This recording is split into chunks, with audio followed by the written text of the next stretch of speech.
একটিমাত্র বোতাম, একটিমাত্র সিদ্ধান্ত এবং পৃথিবীর ইতিহাস চিরতরে বদলে যেতে পারে। বিশ্বের লুকোনো সত্য চ্যানেলে আপনাদের স্বাগতম। আজ আমরা এমন এক সময়ের মধ্য দিয়ে যাচ্ছি যা মানব ইতিহাসের সবচেয়ে বিপজ্জনক অধ্যায় হতে পারে। মার্চ মাসের সাম্প্রতিক ঘটনাপ্রবাহ আমাদের সেই চরম পরিণতির দিকেই ইঙ্গিত করছে।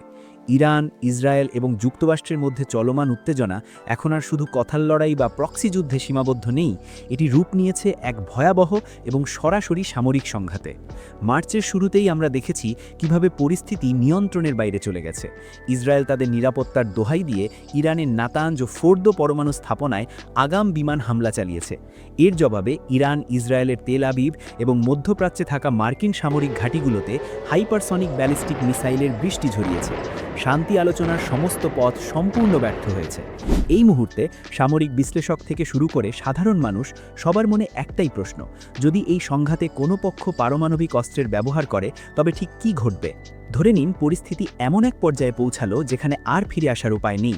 ইসরায়েল তাদের অস্তিত্ব রক্ষার্থে কৌশলগত পারমাণবিক অস্ত্র বা ট্যাকটিক্যাল নিউক্লিয়ার ওয়েপন ব্যবহার করল, কিংবা ইরান তাদের নবনির্মিত পারমাণবিক বোমা নিক্ষেপ করল, অথবা যুক্তরাষ্ট্র পরিস্থিতি দ্রুত সামাল দিতে সরাসরি নিউক্লিয়ার স্ট্রাইক চালালো।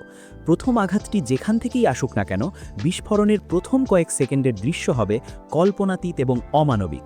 বোমাটি মাটি বা বাতাসে যেখানেই ফাটুক না কেন, কয়েক মিলি সেকেন্ডের মধ্যে সেখানে সূর্যের চেয়েও কয়েক গুণ বেশি উত্তাপ সৃষ্টি হবে।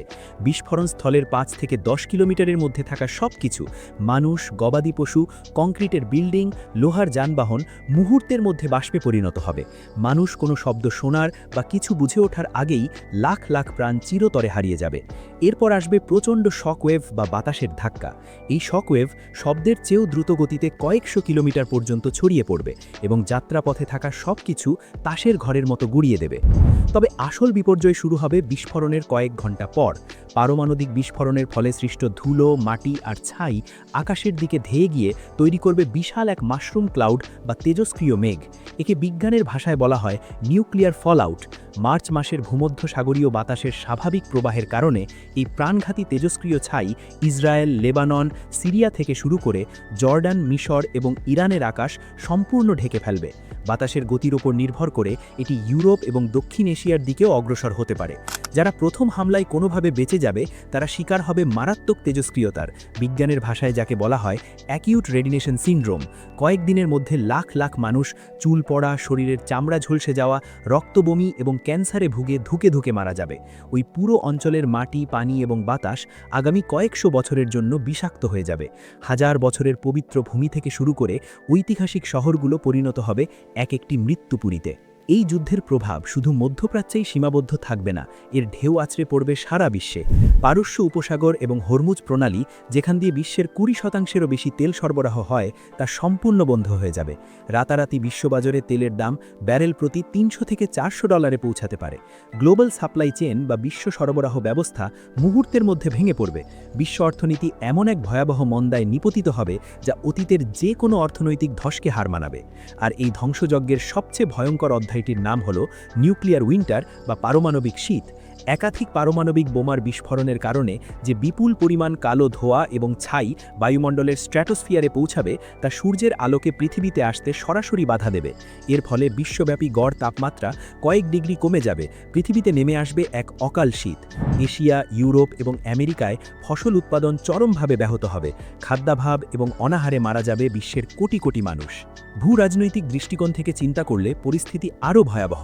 যদি যুক্তরাষ্ট্র এবং ইসরায়েল একযোগে এই পারমাণবিক সংঘাতে জড়ায়, তবে রাশিয়া এবং চীন কখনোই নীরব দর্শক হয়ে বসে থাকবে না।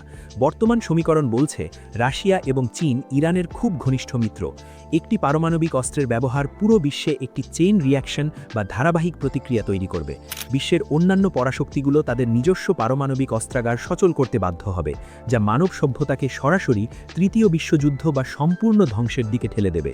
ইতিহাস সাক্ষী, পারমাণবিক যুদ্ধে কেউ জেতে না, সবাই হারে। ইরান, ইসরায়েল এবং যুক্তরাষ্ট্রের এই ত্রিমুখী সংঘাত যদি সত্যি পারমাণবিক রূপ নেয়, তবে তা শুধু মধ্যপ্রাচ্যের নয়, সমগ্র মানবজাতির ভবিষ্যৎ বিলীন করে দেবে।